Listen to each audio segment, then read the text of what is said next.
Welcome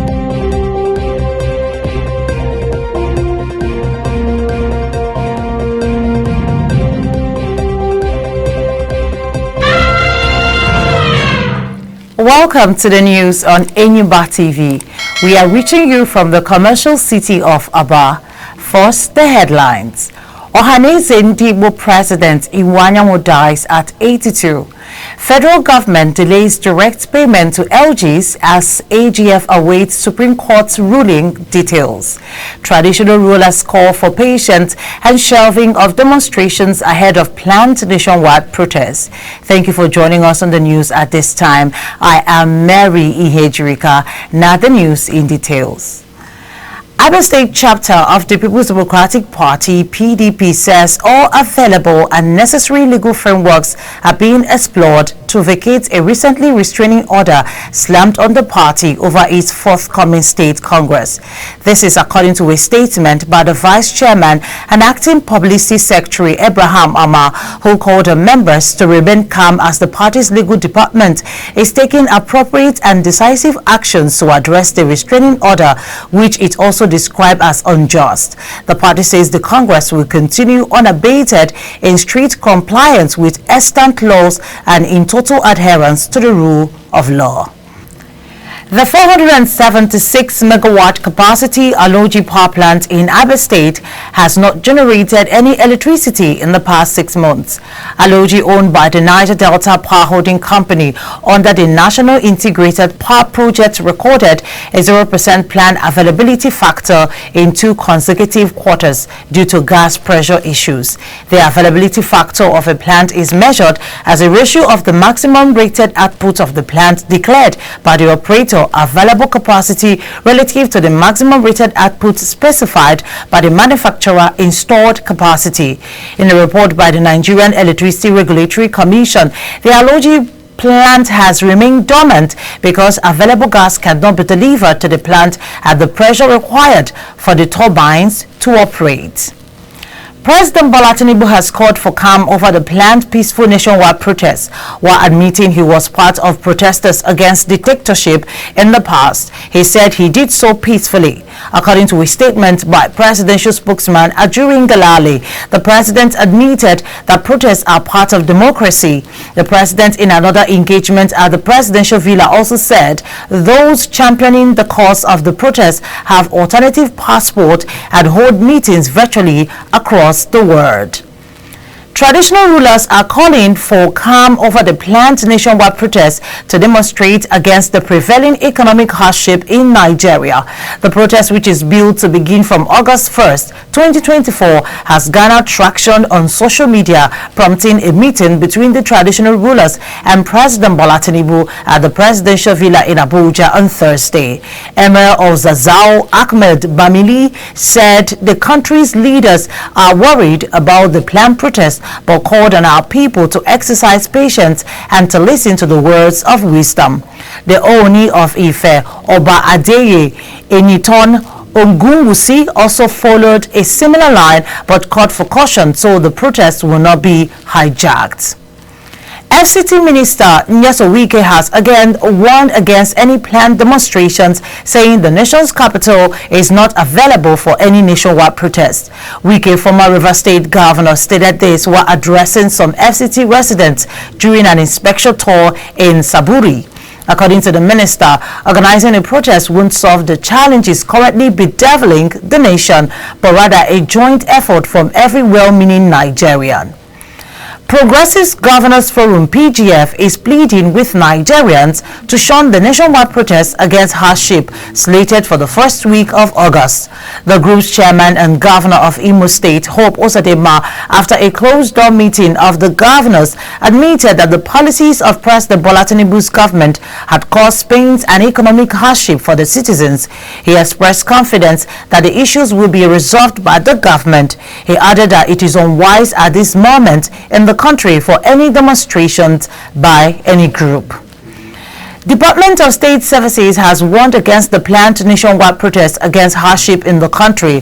The warning is contained in a press statement signed by the Director of Public Relations and Strategic Communications, Dr. Peter Afonanya, and made available to Enyimba TV.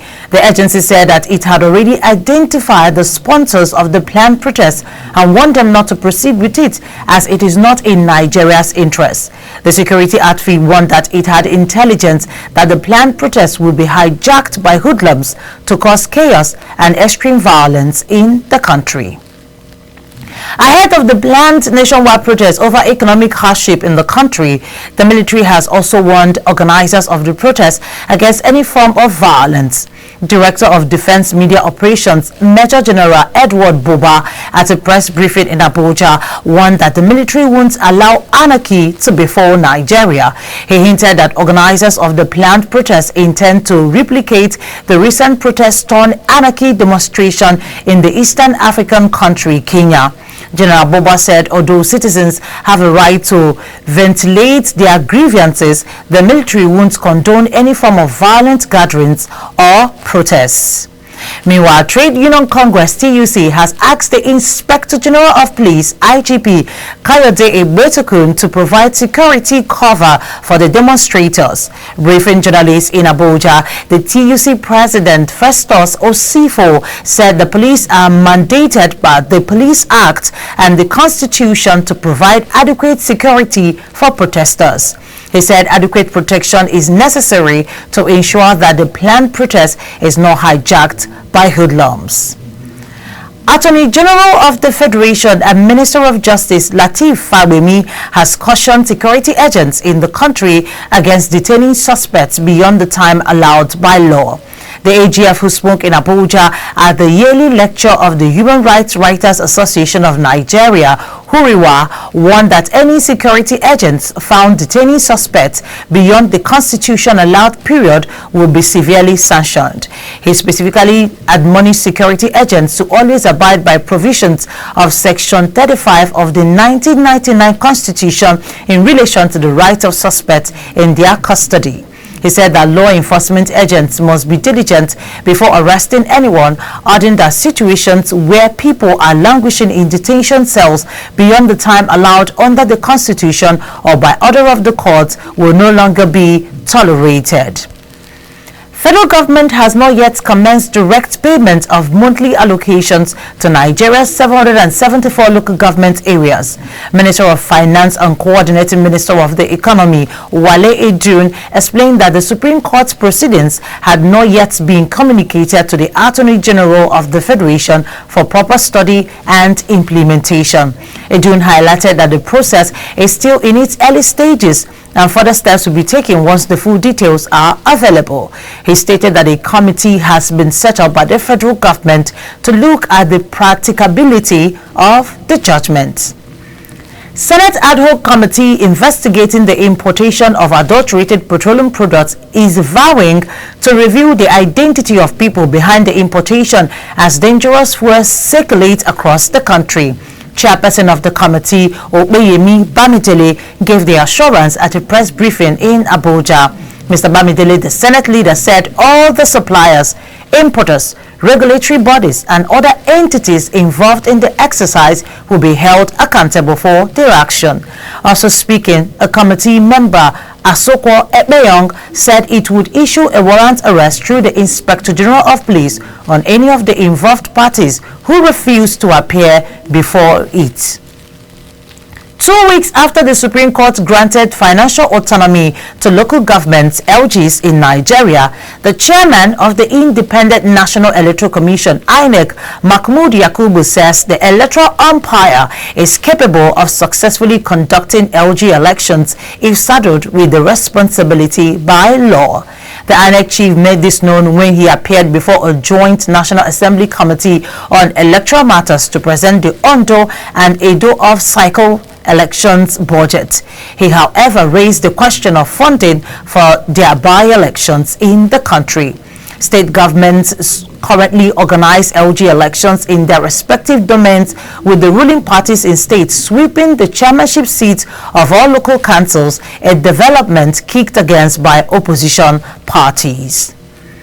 President General of Ohanaeze, Chief Emmanuel Iwanyanwu, is dead. His son, Jide Iwanyanwo, confirmed the development.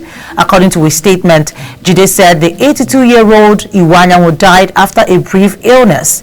Iwanyanwo is survived by his wife, Lady Princess Francis Iwanyanwo, many children and grandchildren. The statement stated that the burial details will be announced later by the family after due consultations. The late Iwanyanwo was born on September 4, 1942. He was a Nigerian politician and businessman, considered one of the richest Igbo men in the country. 5 workers died when a building under construction collapsed at 13 Wilson Mba Street, Ariwojobe Estate, Maryland, Lagos. The building under construction collapsed at 3:49 a.m. in the Maryland area of Lagos State.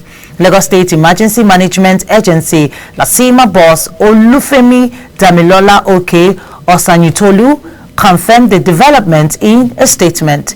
The emergency responder said 5 persons, all adult males, were rescued alive from the building collapse site. You're watching Enyimba TV News. After the short break, the news continues with foreign, business and sports updates. Please stay tuned. We'll be right back.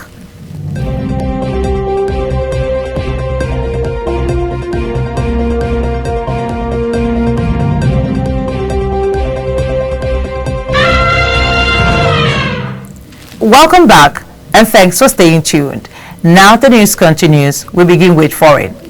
International rights campaigners are calling on the Ugandan government to free dozens of protesters who have been arrested and charged for taking part in anti-corruption rallies this week. Inspired by widespread protests against the government in neighboring Kenya, led largely by Gen Z activists, Ugandans took to the streets of the capital Kampala on Tuesday to demand action in the wake of several high-profile graft scandals. About 60 people, including a prominent TV and radio presenter and 3 young protest leaders, have been remanded in custody on charges including being a common nuisance, according to their lawyers. Human Rights Watch said in a statement that the colonial-era common nuisance offense was long misused by the government to suppress legitimate demonstrations.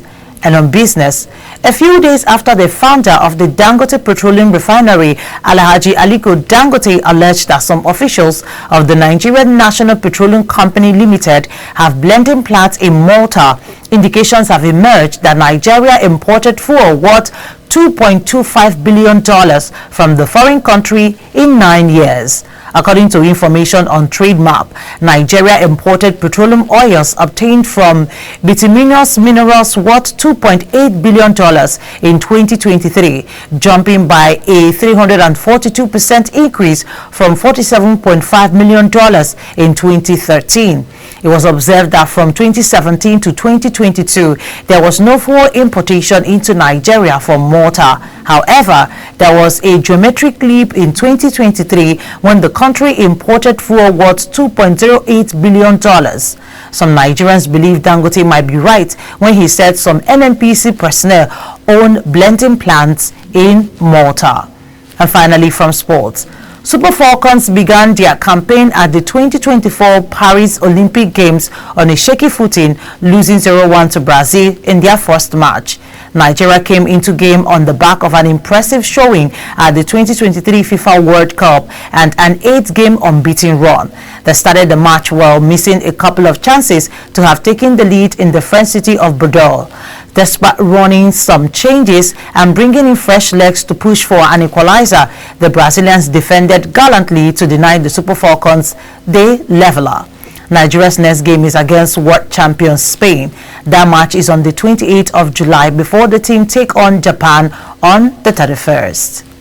With a sports story, we'll wrap up this edition of news on Enyimba TV at this time. But before we go, here is a recap of the top stories.